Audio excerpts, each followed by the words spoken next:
For the past few years, we've been told that AR, VR, and the metaverse will take off, but 2023 could truly prove to be the year that we see those technologies go mainstream.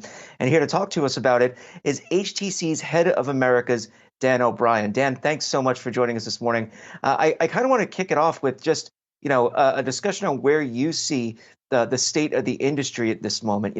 Obviously HTC makes headsets that flirt with the metaverse, work in AR, work in VR. So I kind of want to get your sense of where you see the industry at this moment and if we are, in fact, moving into more mainstream consumers in 2023. Dan, thanks for having me on. Where we see things is in a very healthy state. We look at some comparative metrics and previous innovations and products, and HTC was an innovator in smartphones for a lot of years before they were even called smartphones. So we've kind of seen this really go over a series of years before you get to mass consumers. We see a really healthy growth and adoption of XR technology in B2B and enterprise professional use cases across healthcare, automotive, education, architecture, engineering, and construction. So we're seeing really, really great adoption of the technology in these different spaces where we see it being used for human performance improvement, education, and simulation and training. But we're seeing also really good, healthy growth on the consumer side. And I think these markets and these products are being very complementary to each other, where we get to bring a lot of innovation into B2B and enterprise and have that technology move into the consumer products. Then we start to really bring consumer friendly products in terms of better fit, better ergonomics, less intimidating, a lot better content, and it's just a lot more, ease of use, and being able to use it in a wide variety of different places, besides, just a single room. So you can kind of take this technology on the go with you.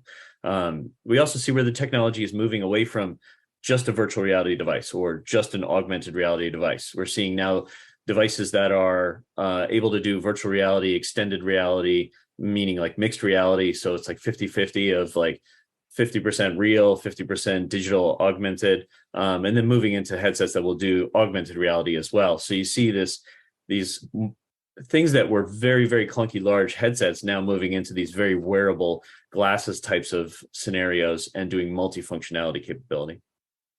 Well, I want to talk, we have obviously CES coming up, the Consumer Electronics Show, in the next week. And I know that, HTC will be there. What kind of, excitement can we expect from you guys? Obviously, knowing that you probably don't want to announce exactly what's happening. Yeah, thanks. I appreciate that. We are announcing a new flagship product at CES this year. That will be on January 5th. We are very excited to announce this new product.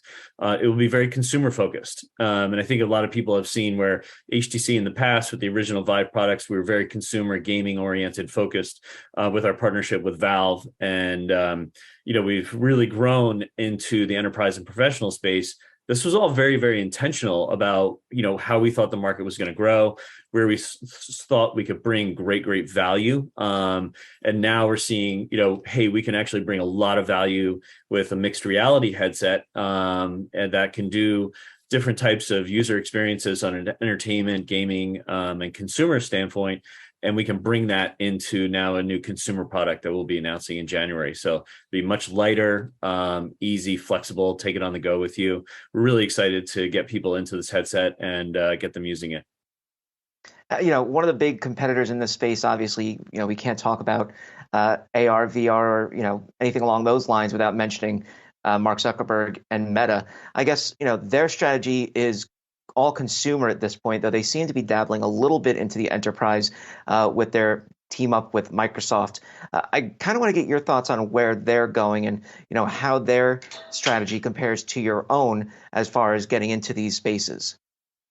Sure. I think, Meta is a great company and they're doing a lot of great things for the industry and for developers, and trying to do their best to grow the industry. We have different business models. Our brand stands for technology, innovation, creativity, and humanity. How we approach the market and the types of products and solutions that we bring in is really how do we open up creativity using this technology, and then how does it benefit humanity? So we are focused on areas with enterprise, like in the healthcare field, working with the Yale Medical School, they see 6 times fewer errors by doctors that are trained in in an immersive headset or an immersive training solution. That's a significant reduction in errors in a surgical space. Retention rates for education is 75% in an immersive space versus 5% for reading, or 15% for lecture style. So we see with our brand and our purpose and what we're doing to be very, very focused on bringing humanity a lot of really, really great solutions. I think, from a competitive standpoint, and how they've really tried to grow the consumer market by subsidizing hardware, it's setting the market expectations for the technology to be much, much too low for the real costs of the hardware. And at the end of the day, we don't actually data mine our customers. We don't have a platform or an infrastructure to do that, to eventually then make money off of selling ads later. In that case, like we deliver products and solutions to consumers. In their scenario, the consumer is actually the product. So we just have very, very different business models, and how we're approaching the market and how we're approaching it with the technology. So we see great value on the enterprise professional side, bringing consumers and those consumers great value, reducing their OpEx, reducing their CapEx, increasing their efficiency on their training and simulation. So we're bringing great value to them and actual cost reductions and efficiency increases. Whereas I think if you're only focused on subsidizing and you're only doing all these other things on the consumer side, you're going to lose billions of dollars every quarter, which makes it very, very hard for competitors to want to get in there and actually compete, in that space. And so that's very challenging for the market to then grow, to a really, really significant user base, right? And so that actually slows down the market, if you ask me. If you have a lot of competitors and everybody's kind of fighting, fairly with, their true costs, you'll actually get supply chain reductions and economies of scale inside the supply chain that will actually naturally bring the costs of the products down much more. But we're also focused on bringing real innovation into these types of products where, these future products will be multifunctionality, like I said earlier, of virtual reality, mixed reality, augmented reality. The future of these products will be connected over a 5G network.